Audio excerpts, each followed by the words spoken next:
यहाँ पर देख सकते हैं आप लोग, डिवाइन गुरुकुल है, प्रयागराज का पहला ऐसा गुरुकुल संस्थान है जहाँ पर विद्यार्थी आ करके अपनी पढ़ाई कर सकते हैं। बोर्डिंग हाउस है, यहाँ पर आवासीय संस्था है और ये संस्था केवल वनडे भर्तियों की तैयारी करवाती है। यहीं पर आपको रहना है, यहीं पर खाना है और यहीं पर आपकी जो कोचिंग है वो भी यहीं पर होगी। यहाँ पर लाइब्रेरी है, सारी चीजें हैं। और मैं अभी जाकर के जो अंदर इसके संस्थापक वगैरह हैं, जो टीचर वगैरह हैं, जो बच्चे वगैरह हैं, उनसे सबसे मैं बात करूंगा। आपने सुना होगा ऐसी बहुत सारी संस्थाएं दिल्ली और गुड़गांव वगैरह, हरियाणा वगैरह में थी, ठीक उसी कॉन्सेप्ट में और उससे भी और अच्छी तरीके से यहाँ पर तैयारी हो रही है।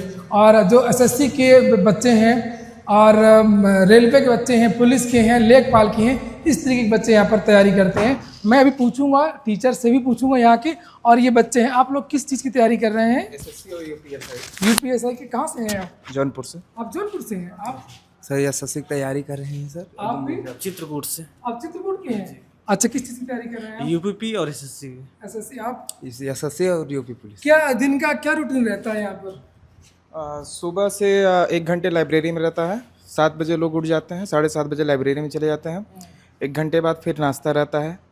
नाश्ता रहने के बाद फिर उसके बाद फिर से लाइब्रेरी में आ जाते हैं। जो सिलेक्शन बैच के लड़के हैं और इस फाउंडेशन वालों की क्लास चल जाती है, फिर क्लास होती है, फिर जाके खाना पीना होता है। मोबाइल वगैरह मिलता है आपको? मोबाइल मिलता है, ज़रूरत के समय मिलता है। तो यही खाना खाने के बाद मिलता है थोड़ा, फिर उसके बाद जमा हो जाता है, फिर शाम को जमा हो जाता है। अच्छा, केवल काम के लिए मोबाइल मिलता है। सर, अच्छे टीचर जो प्रयागराज के हैं, जो नामी गिरामी टीचर हैं, मैं तो जानता हूँ सर को। ये सर मैथ के हैं, ये रीजनिंग के हैं और जो भी बच्चे वनडे के होंगे सब जानते होंगे। इंग्लिश के अमर सर हैं। सारी जो टॉप फैकल्टी है सारी यहाँ पर आपको 24 घंटे यहाँ पर रहते हैं सर ये। और जो डाउट वगैरह होते हैं बच्चे को भी दूर किए जाते हैं। और जिन पेरेंट्स को लगता है कि हमारे बच्चे को देख रेख की ज़रूरत है थोड़ा सा, तो वो पेरेंट्स भी यहाँ पर अपने बच्चे को भेज सकते हैं। अधिक जानकारी के लिए ये नंबर दिख रहा होगा आपको स्क्रीन पर, इस नंबर पर आप लोग कांटेक्ट कर सकते हैं। अधिक जानकारी आपको इस नंबर पर मिल जाएगी। प्रयागराज से 15 किलोमीटर दूर सराय इनायत के पास में ये आवासीय संस्था है जिसका नाम है डिवाइन गुरुकुल। आपकी लाइब्रेरी देख लेते हैं, खाना वगैरह बच्चे कहाँ खाते हैं। और ये देख सकते काफ़ी बड़ा अच्छा वातावरण है। ये क्या है? अच्छा, कोई शिकायत हो तो यहाँ पर बच्चा डाल सकता है, उसको आप देखते हैं। चलिए, बहुत बढ़िया, गोपनीय बॉक्स है। फाउंडेशन बैच और ये टारगेट बैच, सिलेक्शन बैच जिसे कहते हैं, ये क्या क्या इसमें क्या रहता है? जो बच्चा कंपटीशन में बिगनर है, स्टार्टिंग अभी कर रहा है, तैयारी शुरू कर रहा है, यानी सिलेबस उसने टीचर के सानिध्य में रहकर जो है कंप्लीट नहीं किया है, उन बच्चों के लिए जो है फाउंडेशन बैच है।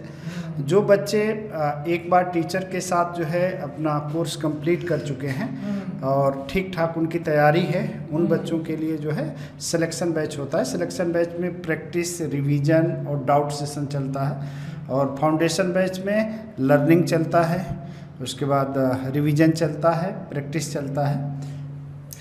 इस वीडियो को आप लोग ज़्यादा से ज़्यादा शेयर कर दीजिए। ये प्रयागराज की पहली ऐसी संस्था है और बहुत सारे लोग मुझसे खुद पूछते हैं कि परिहार सर, मैं अपने बच्चे को भेज दूंगा, आप कमरा दिलवा दीजिए, अपने पास में रख दीजिए, इसको देख रेख भी करना। मेरे गांव के लोग, आसपास के लोग जो भी मुझे जानते हैं, कोई हॉस्टल, कोई ऐसी व्यवस्था है, कोई आर्मी में है, कोई बाहर रहता है, तो उन लोगों के लिए जिनको लगता है कि हमारे बच्चे को देख रेख की आवश्यकता है और अगर हम नहीं देखेंगे तो वो किसी की संगत में जा सकता है या कुछ भी किसी भी तरीके की इनसिक्योरिटी उनको लगती है, तो उनके लिए ये बहुत ही बेस्ट ऑप्शन है प्रयागराज में। और प्रयागराज के पास में ये जो स्थान कौन सा है? ये सर स्थान जो है सराय इनायत थाना पड़ता है यहाँ पे। प्रयागराज से जो है 15 किलोमीटर के डिस्टेंस पे है सराय इनायत थाना। वहाँ से 1-1.5 किलोमीटर अंदर जो है धमुइया ये चौराहा पड़ता है। धमुइया एक गांव है, वहीं पे जो है ये संस्था है। यानी प्रयागराज से जो है टोटल डिस्टेंस जो है 16.5 किलोमीटर। 16.5 किलोमीटर है। सर, इसमें जो है कौन कौन से बच्चे आ सकते हैं? सर, इसमें वनडे एग्जाम से रिलेटेड सारे बच्चे आ सकते हैं। लाइक जैसे जो बच्चा एसएससी की प्रिपरेशन कर रहा है, रेलवे की प्रिपरेशन कर रहा है, इसके बाद जो है UPP, UPSI, UP police, UP सिपाही, यूपी SSSC, एसएससी CGL, जितने भी हैं, SSC CHSL, SSC GT, CPO, जो भी बच्चे हों, जो चाहते हो कि हमको कम समय में सिलेक्शन लेकर के निकल जाना है, तो उनके लिए ये बेस्ट ऑप्शन है। जी सर, उनके लिए बेस्ट ऑप्शन है। तो फीस तो बहुत ज़्यादा लगती होगी रहने सर, फीस का, बहुत ज़्यादा नहीं है। रहने का, खाने का, पूरा बताइए, पढ़ाई का, कोचिंग का, लाइब्रेरी का। जैसे इलाहाबाद में जैसे कम से कम 4-5 हज़ार से कम का कमरा तो नहीं मिलता है, जी जी सर, बिल्कुल, है ना। बिल्कुल। और ऐसे ही लगभग खाने का लग जाता जी। है। उसके बाद लाइब्रेरी का 600-700 रुपये लाइब्रेरी का लगता जी है, सर, बिल्कुल। है ना। चाय नाश्ता पानी पानी का भी अलग लगता है। और कोचिंग लाइब्रेरी का, कोचिंग का भी कुछ पैसा लगेगा अगर करेगा सर, तो। बिल्कुल। तो ये लाइन से ये पूरे कमरे बने हुए हैं, एक रो इधर है और ये एक रो आप इधर देख सकते हैं। ये पूरी रो है, इन्हीं में से बच्चे इस समय रह रहे हैं। और ये देखिए आप, ये जो पूरा एरिया है सर रेजिडेंशियल एरिया है बच्चों का। ये बच्चों का रेजिडेंशियल एरिया है। पूरे हाँ, जो है बच्चे यहाँ लाइन से जो सर आइए रूम। ये बच्चों के रूम है, ये देख सकते हैं आप लोग। ये जूते वगैरह नीचे पड़े हुए हैं, ये देखिए।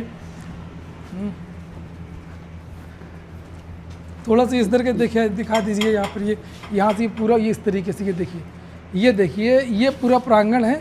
ऊपर बच्चे रहते थोड़ा सा हैं, नीचे क्लासेस चलती हैं कोचिंग की, एसएससी की, लेखपाल की, UPSSC की, UPSI की, सिपाही की, इन सारी भर्तियों की जो भी बच्चे यहाँ पर रहते हैं। और कड़े अनुशासन, कितने बजे आपको जगना है, कितने बजे पढ़ना है। लाइब्रेरी में भी अगर पढ़ना है तो वो दिखाना पड़ेगा कि हमने ये पढ़ा है। और लगातार यहाँ पर टेस्ट वगैरह भी होते रहते हैं। और उनकी जो रिपोर्टिंग है वो पेरेंट्स वगैरह को भी दी जाती है कि आपका बच्चा इस हफ्ते इतना टेस्ट में नंबर लाया। अच्छा, ये बताइए कि मैंने सुना है कि ये आवासीय जो विद्यालय होते हैं, इस तरीके की संस्था होती हैं, बच्चे कभी कभी नए आते हैं, क्योंकि जो वनडे में बच्चे होते हैं, सिविल टीचिंग में तो पुराने बच्चे होते हैं, इसमें होते हैं नए बच्चे, तो कभी कभी वो एडजस्ट नहीं कर पाते हैं, भाग जाते हैं। तो ऐसा कोई घटना हुआ यहाँ पर, कोई परेशान? अभी तक सर ऐसी घटना नहीं हुई है। और क्योंकि बच्चों का हम लोग जो है बहुत अच्छे से ख्याल रखते हैं, केयर करते हैं जो है। जी, जी, जी। और उनकी सारी समस्याओं को देखा जाता है। और सर केयर इसलिए बच्चों को ऊबन नहीं लगती है। इसका सबसे बड़ा रीज़न है कि एक ऐसा एटमॉस्फेयर यहाँ पे दिया जाता है बच्चों के लिए कि सारे बच्चे एक दूसरे से मिलकर रहते हैं और अपना खुद एक नया परिवार बनाते हैं। सर सीधी सी बात एक ये है कि अगर बच्चे को आगे बढ़ना है तो सर घर तो छोड़ना पड़ेगा, बिल्कुल छोड़ना है ना। पड़ेगा, सही और बात है। संघर्ष सर जीवन में तो सबको करना ही, आज नहीं करेगा तो कल करेगा। तो अगर अभी संघर्ष कर लेगा तो आगे का जीवन बेहतर होगा। और अगर सर अभी बच्चा एंजॉय करेगा तो पूरी ज़िंदगी संघर्ष में बीत जाएगी और साथ में उसके पूरा परिवार भी संघर्ष में रहेगा। तो सर कोशिश हम लोगों की ये की जाती है कि कोई भी बच्चा, क्योंकि यहाँ पे खेलने की भी फैसिलिटी, घर में बच्चा क्या करता है, खेलता ही है, उसकी भी फैसिलिटी दी जा रही है, पढ़ने की फैसिलिटी दी जा रही है।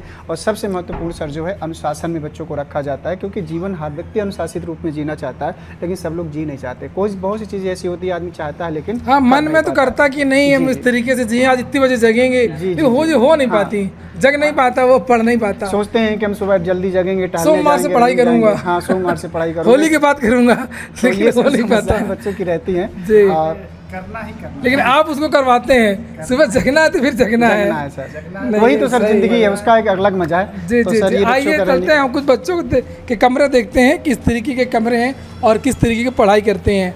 आइए जरा। तो ये हॉल है, कूलर थोड़ा सा बंद करेंगे क्या, आवाज़ आएगी ना। ये हॉल है, ये कूलर लगा हुआ बच्चों का इस तरीके का। आ जाइए। अच्छा, ये बढ़िया, सबकी अपनी अपनी अलमारी है, सबकी ये बेड है।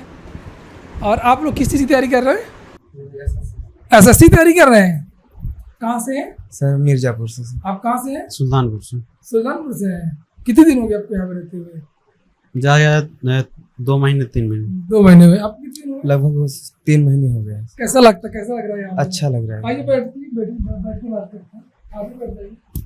आप कहाँ से हैं? जौनपुर से जौनपुर से हैं। किस चीज़ की तैयारी कर रहे हैं? SSC CGL और UPSI। इसे ले लीजिए। UPSI? जी सर। अच्छा। तो कैसे, कोई कोचिंग कर रहे हैं कि यही पूरा पढ़ते हैं? यहीं पे पढ़ते हैं। कैसे पढ़ाते हैं सर? यहाँ के नंबर 1 टीचर हैं इलाहाबाद के। और ऐसा नहीं है कि मतलब कि कोई भी टीचर ऐसा है, सब A1 ग्रेड के टीचर हैं और एक बार में ही समझ में आ जाता है। हम लोग वैसे भी सिलेक्शन बैच से हैं और अच्छा, आप सिलेक्शन बैच के हैं। हाँ।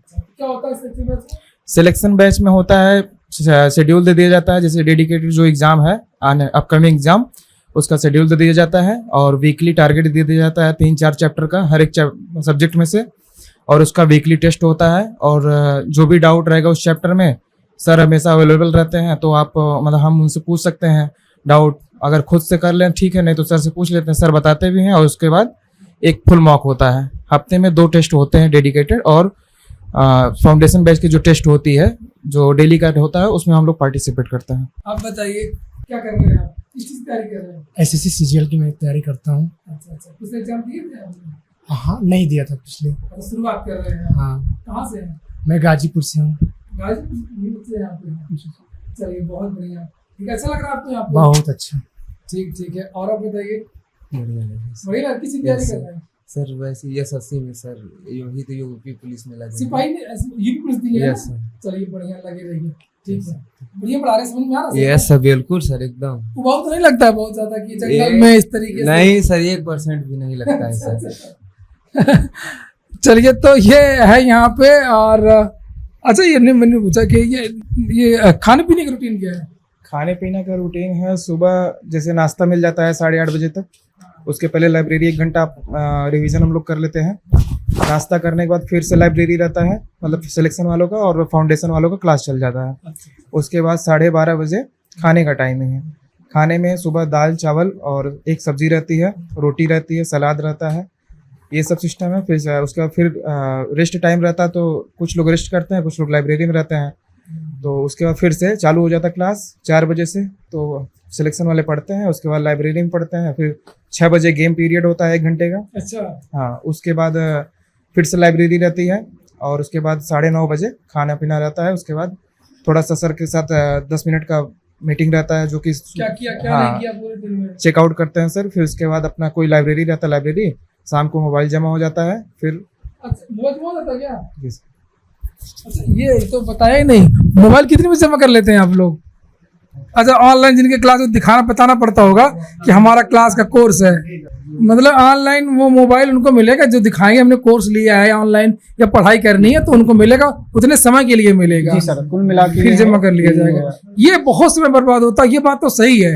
लेने के लिए मोबाइल लेता 2 मिनट के लिए, और फिर आजकल इतने शॉर्ट वीडियो रील और दुनिया देखते हैं। ये लाइब्रेरी है इनकी, ये डिवाइन गुरुकुल जो इनकी संस्था है। सही, सीटें तो काफी अच्छी हैं, बढ़िया आरामदायक जी सीटें। सर, बच्चों का ख्याल रखा गया है कि हाँ। क्योंकि ज़्यादा से ज़्यादा समय लाइब्रेरी में बिताना है, जी तो जी किसी जी, प्रकार की कोई समस्या ना है जो है। बिल्कुल। और लाइब्रेरी में सर देखिए, बाकी लाइब्रेरी की स्पेस भी हम लोगों ने काफ़ी अच्छा दे रखा हुआ है। हाँ, ये स्पेस काफी ज्यादा है। जी जी। नहीं तो प्रयागराज में तो बहुत छोटी छोटी लाइब्रेरी है, इसका आधा लगभग। ये भी लाइब्रेरी है, ये भी बन रही है। लाइब्रेरी की भी सुविधा है, खाने पीने की सुविधा है, रहने की सुविधा है।